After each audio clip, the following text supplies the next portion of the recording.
नमस्कार, राजस्थान स्पेशल लेकर आपके साथ मैं हूं पूजा कविया गोमा। खबरों में बात सबसे पहले सोनिया गांधी की ईडी की पूछताछ को लेकर कांग्रेस ने आज उसको प्रेस कॉन्फ्रेंस की और इस मौके पर राजस्थान के मुख्यमंत्री अशोक गहलोत ने सोनिया गांधी से ईडी की पूछताछ को गलत बताया। अशोक गहलोत ने कहा कि सीबीआई से ज्यादा ईडी के पास पावर आ गई है, वो किसी को भी किसी तरह से प्रताड़ित कर सकता है। उन्होंने कहा ईडी द्वारा जो तमाशा हो रहा है देश के अंदर, पहले राहुल गांधी को बुलाया और 5 दिन तक लगातार, ऐसी कभी भी नहीं होता था। सुना भी नहीं होगा आपने कि 50 घंटे तक पूछताछ करें। आज सोनिया गांधी को तीसरी बार बुलाया है, पता नहीं कब तक बुलाएंगे। ये जो ईडी का आतंक है देश के अंदर, इस पर फैसला जल्द होना चाहिए। सुप्रीम कोर्ट को चाहिए कि जो देश का मूड है, लोग चिंतित हैं, 0.5% भी इनके सक्सेस केस में नहीं है, तो क्यों ना इस पर जल्द फैसला हो। इनका अलग ही तरीका है, ये लोकतंत्र में उचित नहीं है। ईडी का उपयोग सरकारें गिराने के लिए की जा रही है।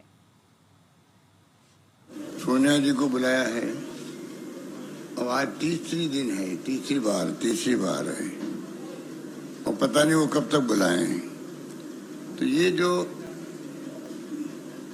ईडी का आतंक है देश के अंदर, ये आतंक मचा रखा है, इसका फैसला जल्दी होना चाहिए। सुप्रीम कोर्ट में केसेस चल रहे हैं। सुप्रीम कोर्ट को चाहिए कि जो देश का मूड है, पूरे देश के अंदर लोग चिंतित हैं, वो 0.5% भी इनके सक्सेस रेट नहीं है। तो ईडी का उपयोग सरकारें गिराने के लिए किया जाता है, बड़े रूप के अंदर, जो महाराष्ट्र में देखा भी आपने। सरकारें गिराने का काम तो कर सकते ईडी। इधर दिल्ली में राहुल गांधी के नेतृत्व में निकाले जा रहे पैदल मार्च के दौरान राहुल गांधी की गिरफ्तारी के विरोध में एनएसयूआई ने प्रदर्शन कर रोष जताया। जिला अध्यक्ष सुंदर बैरट की अगुवाई में डूंगर महाविद्यालय के सामने जाम लगाया और टायर फूंककर केंद्र सरकार के खिलाफ जमकर नारेबाजी की। बैरट ने कहा कि केंद्र सरकार के इशारे पर लोकतांत्रिक तरीके से पैदल मार्च निकाल रहे कांग्रेस नेताओं और कार्यकर्ताओं को गिरफ्तार किया गया। उन्होंने कहा कि केंद्र सरकार विपक्ष की आवाज को दबाने की हर संभव कोशिश कर रहा है, लेकिन कांग्रेस जनता की आवाज को उठाने में पीछे नहीं हटेगा।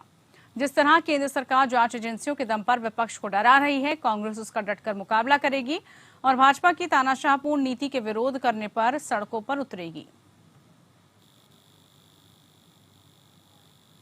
लोकतंत्र को खत्म करने के लिए केंद्र सरकार के द्वारा राहुल गांधी जी को गिरफ्तार किया है, जो कि निंदनीय है। आज एनएसयूआई पूरे राजस्थान में, पूरे देश में सड़कों पर है और अपना विरोध दर्ज करवा रही है।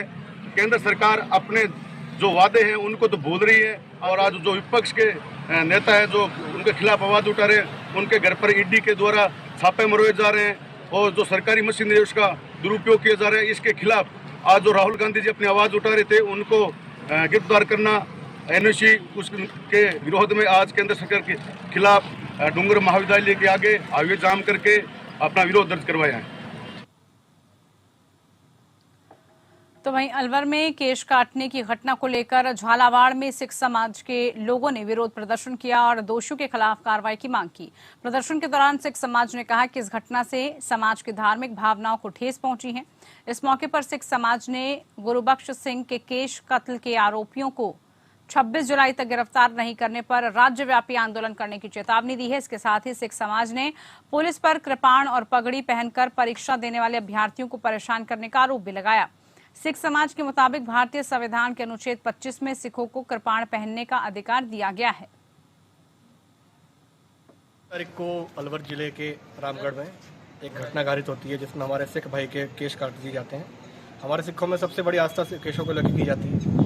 इसके लिए एक अप्रिय घटना जो घटित हुई है उसमें अभी तक कोई गिरफ्तारी नहीं हुई है, जिसमें अलवर प्रशासन और जिला प्रशासन और पुलिस प्रशासन अब तक नाकाम रहा है, जिससे हमारे पूरे राजस्थान के सिख समाज में एक रोष व्याप्त है, जिसको लेके हम आज ज्ञापन देने आज कलेक्टर महोदय राजस्थान सरकार मुख्यमंत्री के नाम पर देने आए थे, जिसमें हमारे द्वारा यही मांग की गई है कि जल्दी से जल्दी कार्रवाई की जाए जिसमें सिख समाज को न्याय मिल सके। वहीं बीकानेर में बीजेपी कार्यकर्ताओं ने लालगढ़ क्षेत्र में बन रहे पुल की वजह से आम लोगों को हो रही परेशानी के खिलाफ कलेक्ट्रेट पर प्रदर्शन किया और डीएम को ज्ञापन सौंपकर धीमे निर्माण कार्य करने का रोष व्यक्त किया। ज्ञापन में प्रदर्शनकारियों ने आरोप लगाया कि लालगढ़ क्षेत्र में पिछले 5 सालों में पुल का काम धीमी गति से चल रहा है। जिसकी वजह से शमशान भूमि में शव ले जाने वालों को काफी दिक्कतों का सामना करना पड़ता है। साथ ही सड़कों के क्षतिग्रस्त होने से भी कई एक्सीडेंट हो चुके हैं। हालात ये हैं कि वहां कोई सर्विस रोड भी नहीं बनी है। बीजेपी कार्यकर्ताओं ने शिकायतों पर ध्यान नहीं देने पर उग्र आंदोलन की चेतावनी दी है। इधर कोई समस्या हो रही है, इससे लोग परेशान है। जनता लगभग रामपुरा क्षेत्र की मानो की एकदम से छोड़े ये सड़कें बंद के समान हो चुकी है, ना की समान हो चुकी है। गड्ढों में पानी, यहाँ पुल के पास तो पानी पड़े, उससे गाड़ियाँ और निकलनी परेशानी, एकदम हर आदमी को परेशानी हो रही है। मेरी मांगे ये है कि वो पुल के पास जो सड़कें बननी चाहिए थी वो शुरू में, वो अभी तक कुछ नहीं, मैं सर्विस लाइन अभी तक बनी नहीं है और रोज परेशानी है और पुल का काम एकदम धीमे पड़ा है। तो वहीं जयपुर जिले के चाकसू कस्बे में बीजेपी ने तिरंगा यात्रा निकाली। तिरंगा यात्रा शहर से होते हुए स्कूल पर खत्म हुई। तिरंगा यात्रा के बाद छात्र छात्राओं के बीच प्रश्नोत्तरी प्रतियोगिता का आयोजन हुआ, जिसमें 150 प्रतिभागियों ने भाग किया। उत्कृष्ट प्रदर्शन करने वाले छात्रों का हौसला बढ़ाया गया। छात्र छात्राओं को कारगिल दिवस और उसके महत्व की जानकारी दी गई।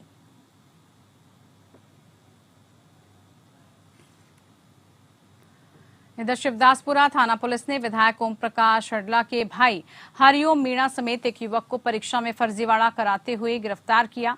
पुलिस ने बताया कि वीआईटी कॉलेज में कल एमटीएस का पेपर चल रहा था, जिसमें कंवरपाल मीणा की जगह ऋषि कुमार परीक्षा दे रहा था। सूचना मिलने पर मौके पर पहुंची पुलिस ने कार में बैठे विधायक के भाई हरिएम मीणा और ऋषि कुमार को गिरफ्तार कर लिया। डीसीपी साउथ योगेश गोयल ने बताया कि पूछताछ में दोनों आरोपियों ने बताया कि नकल गिरोह का सरगना डोडा भीम का कमल कुमार मीणा है। पूछताछ में आरोपियों ने बताया कि वो अभी तक 4 जगहों पर डमी अभ्यर्थी बिठाकर परीक्षा में फर्जीवाड़ा करवा चुके हैं। ये एसएससी कोई एमटीएस के एग्जाम चल रहे हैं, उसमें कल एक सूचना मिली थी कि साहब ये कैंडिडेट कोई डमी कैंडिडेट बैठा है। इस पर पुलिस यहाँ से गई थी और पुलिस वालों को सूचित किया था। पुलिस वालों ने जब एग्जाम होने के बाद में इस लड़के को चेक किया था, बातचीत करी थी, तो इसने जो ऋषि कुमार नाम का एक लड़का था, वो एक उमेश कुमार नाम की जगह डमी बैठा था। उसने ये बात स्वीकार करी, सब मैं यहाँ डमी कैंडिडेट हूँ। और ये हरिओम नाम का एक लड़का है, उस लड़के ने इसको यहाँ बैठवाया था। हरिओम और ऋषि कुमार दोनों को हमने मुकदमा दर्ज किया और उसमें गिरफ्तार किया है। आज कोर्ट में पेश करके इनका पीसी रिमांड हुआ।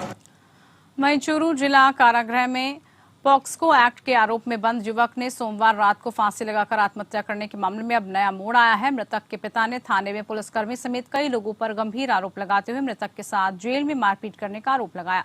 मृतक के पिता ने पुलिसकर्मी पर घूस मांगने का आरोप लगाते हुए कहा कि आरोपी पुलिसकर्मी ने उससे 10 लाख रुपए की मांग की थी और पैसे देने पर मामला रफा दफा करने की बात कही थी।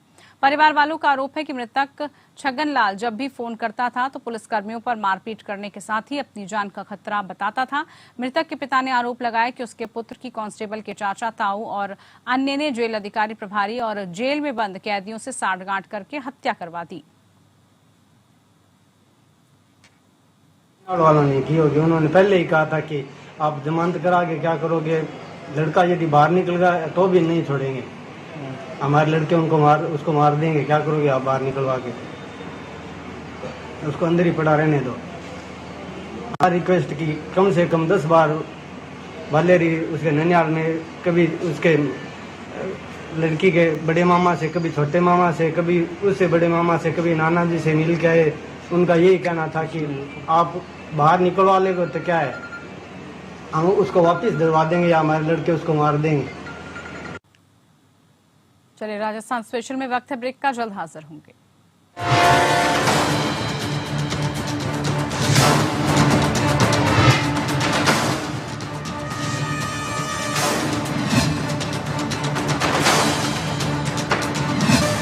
दूसरों की